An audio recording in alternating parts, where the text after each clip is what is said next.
दोस्तों, जो अभी एक धीरेंद्र शास्त्री ने यात्रा निकाली थी, उसमें एकता कपूर ने भी उसमें शिरकत किया था। अब क्या मजबूरी है धीरेंद्र शास्त्री की, एकता कपूर जैसे लोग धर्म के प्रचार के लिए आगे आएँगे। वो एकता कपूर जिसने आप देखोगे कि एएलटी बालाजी पर जितनी भी उसकी मूवीज़ हैं, सब अश्लील मूवीज़। और वो एकता कपूर जिसने ऐसी-ऐसी फ़िल्में बनाई, डर्टी पिक्चर, रागनी एमएमएस 2, और भी आप उसके जितने भी ओटीटी प्लेटफ़ॉर्म हैं, वो लगभग बैन हो चुके हैं उसके ओटीटी प्लेटफ़ॉर्म। इतनी अश्लीलता परोसी उसने। अगर ऐसे लोग धर्म की बात करें तो फिर ये एक सिग्नल है उन लोगों के लिए समझने का कि ये सारा खेल क्या है। ये सारा खेल है एक दुकानदारी से दूसरी दुकानदारी चलाने का। और भी जितने मेहमान उसमें आए थे, जैसे शिल्पा शेट्टी, जिसका पति खुद जो अश्लील फ़िल्मों के उसमें उस पर केस दर्ज हुआ था, पोर्नोग्राफ़ी फ़िल्मों के लेकर। और भी जितनी भी शिल्पा शेट्टी की फ़िल्में हैं, शिल्पा शेट्टी जो पहरावा है, वो किस धर्म को प्रमोट करती है पता नहीं। और उसके बाद एल्विश यादव, जिस पर आपको बताने की ज़रूरत नहीं है कि ड्रग्स का कितने उस पर केस चले हुए हैं। जितने भी स्टार इसमें आए हैं, क्या ज़रूरत पड़ी धर्म और उन लोगों को जोड़ने की? कल को तो फिर सन्नी लियोन भी इसमें आएँगी तो कोई आश्चर्यजनक नहीं होगा। लेकिन ये एक लोगों को समझने की बात है, क्योंकि कोई हर इंसान अपने टाइम में जब वो कुछ ऐसा करता है तो वो कोई ना कोई गलती करता है। तो ये गलती इस बार धीरेंद्र शास्त्री से भी हो गई। गलती कहें या लोगों को एक समझने का मौका मिल गया कि जो गलती है वो भगवान खुद कराता है। लेकिन अगर उसके बाद भी आप ना समझो तो फिर आप ना समझो। अगर आपने धर्म का प्रचार करना है तो आप प्रेमानंद जी महाराज जैसे लोगों को बुलाइए, और जितने भी संत हैं उनको बुलाइए। और आप बुला किसको रहे हैं? शिखर धवन। शिखर धवन का और धर्म का क्या संबंध है, जो एक शादी छोड़ चुका है, दूसरी लिव इन में रहता है। एज ए क्रिकेटर मैं उसका बहुत बड़ा फ़ैन हूँ। एज ए पर्सनली मैं उसका फ़ैन हूँ, क्योंकि वो बड़ा दिलदार बंदा है। लेकिन धर्म के उस पर ले जाना बड़ी गलत चीज़ है। ये लोगों को क्या मैसेज जाता है कि आप, और इसमें अगर मान लीजिए 70% लोग अदर पार्टी को वोट देते हैं, उसका कोई नेता नहीं है, और नेता हैं सिर्फ बीजेपी के जो इसमें शिरकत कर रहे हैं। ये भी एक सोचने का विषय है। धर्म की चाशनी में राजनीति को मत डुबोइए। अगर आप एक धर्म का प्रचार करना चाहते हैं, कीजिए, आपको खुली छूट है। आप अपने धार्मिक स्थानों पर उसका प्रचार कीजिए, लोगों को मजबूत बनाइए। लेकिन ये चीज़ गलत है कि आप सोशल मीडिया पर कुछ और, रियल ज़िंदगी में कुछ और। आप अब जितने भी लोग इनसे जुड़े हुए हैं, इनका इंस्टाग्राम आप चेक करोगे, कोई मांस खा रहा है, कोई शराब पी रहा है, कोई बाली में कहाँ फ़ोटोशूट करवा रहा है, कोई, मतलब लोग, मैं कह रहा हूँ कि लोग, हमारे देश के 90% लोग मूर्ख हैं। जो उनके एक दिन के काम को देखते हैं और पीछे पूरी लाइफ उन्होंने क्या योगदान दिया उसको नहीं देखते। चाहे वो उन्होंने सही दिया हो या गलत दिया हो, दोनों देखने चाहिए। अगर सही दिया तो भी, गलत दिया तो भी। और ये जो आज प्रचारक धीरेंद्र शास्त्री को बुलाने पड़े, इन पर केस भी चल रहे हैं ईडी के, तो ये एक तंत्र मंत्र है। ये एक ऐसी दो चीज़ें होती हैं इसमें। बाबा को चाहिए भीड़, ताकि सरकार पर प्रेशर पड़ सके, कि सरकार को लगे कि इसके पास बहुत ज़्यादा भीड़ है। और लोगों को चाहिए, जो स्टार हैं उनको चाहिए अपना काम। तो वो दोनों का मिलन होता है फिर। और फिर इसमें जिसकी आदमी की आज दुकान चल रही है, वो ये सोचता है कि मैं पीछे ना रह जाऊं, मैं भी इससे के साथ जुड़ के कुछ अपने फॉलोवर बढ़ा लूं।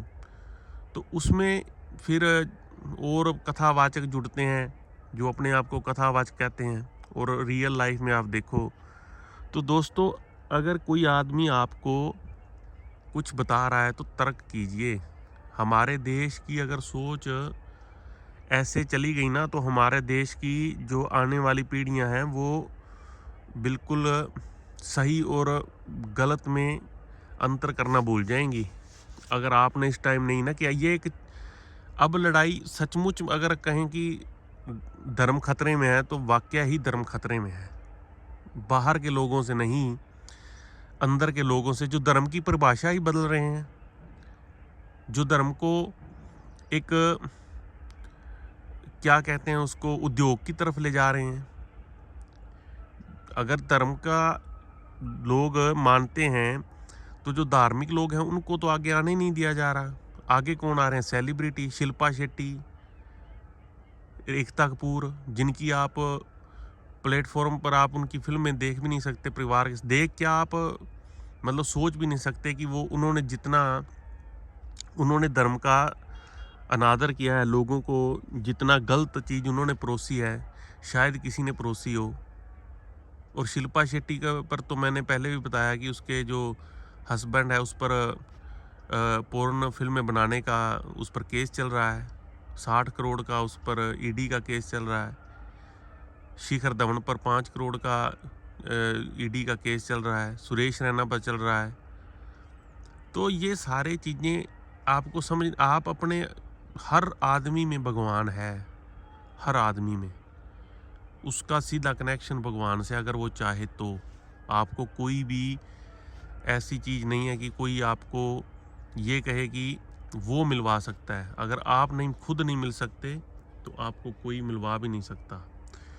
तो इस बात सिर्फ दोस्तों ये समझने की है कि हमारा देश किस तरफ जा रहा है। और हमें ये भी पता है कि जो चीज़ें ये हो रही हैं ये टेम्परेरी हैं। ये कुछ देर बाद जैसे जैसे कितने बाबा आए उसका पॉलिटिकल पार्टियों ने यूज़ किया और फिर बाबा आज कहाँ हैं। आसाराम आया, उस पर रेप से में केस में कन्विक्टेड हुआ, वो जेल में है। और उस पर धीरेन्द्र शास्त्री से पूछा जाए तो वो कह रहे हैं कि वो भी अपने आप में सही होंगे। तो ये क्या दोस्तों, ये किस तरफ हमारा देश जा रहा है, ये सोचने का विषय। ये एक अकेला अच्छा, इसमें अब एक चीज़ जो मैं बता दूं कि लोग इसमें कैसे इसको एक अच्छा और एक बड़ा गुड वेंचर बताते हैं। और वो कैसे होता है, जैसे इनकी टीम है, अगर किसी ने इनके खिलाफ बोला तो उसकी टीम 1000 कमेंट डालेगी। तो जब एक एक कमेंट लोग पढ़ते हैं कि इनकी तरफ इतने कमेंट अच्छे आ रहे हैं, इतने अच्छे आ रहे हैं, तो फिर लोगों की जो माइंड सेट है वो बनता है और वो एक सिस्टम के तहत होता है।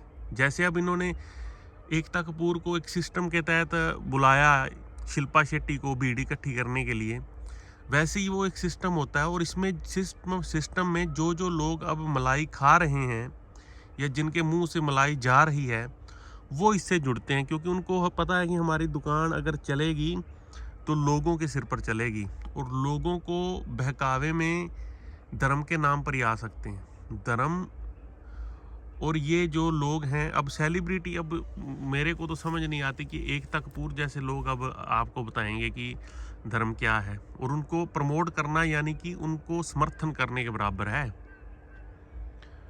तो ये तो कुछ चीज़ें टेम्परेरी हैं।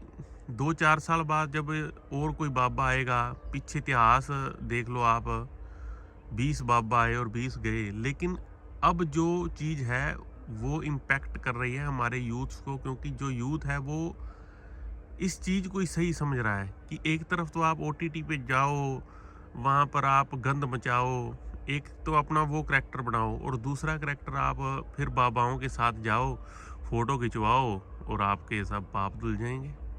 लोग रील बनाने के चक्कर में, लोग प्रमोट होने के चक्कर में पता नहीं हमारे देश को किस तरफ ले जा रहे हैं। और जो कोई इस चीज़ को आप तर्क कीजिए ना, आप तर्क कीजिए। अगर आपको जो चीज़ अपने दिमाग को ना तो उन कमेंटों से जोड़ो, ना आप उनको किसी चीज़ से जोड़ो, आप अपने आप को खुद रखो एक बिल्कुल न्यूट्रल स्थिति में, और फिर देखो कि क्या सही है क्या गलत है।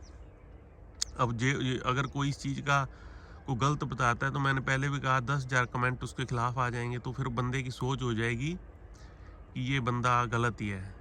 और कई ऐसे लोग भी हैं जो इसमें पंगा ये पड़ रहा है कि जो अच्छे लोग हैं वो कमेंट नहीं करते, वो जो हैं वो चुप करके न्यूट्रल बैठना चाहते हैं, और इसी वजह से सारा सिस्टम ख़राब हो रहा है कि जो लोग अच्छे हैं उनकी सपोर्ट में लोग मोरली तो हैं लेकिन है नहीं खुलकर, तो उस चीज़ जो दूसरी है फिर उसको बढ़ावा मिलता है। तो ये दोस्तों समझने का विषय है। अगर अब नहीं आप जागे तो यकीन मानना 5 साल बाद आपको धर्म की कुछ और ही परिभाषा देखने को मिलेगी। आप इसके बारे में क्या सोचते हैं, एक बार कमेंट करके ज़रूर बताना। नमस्कार दोस्तों।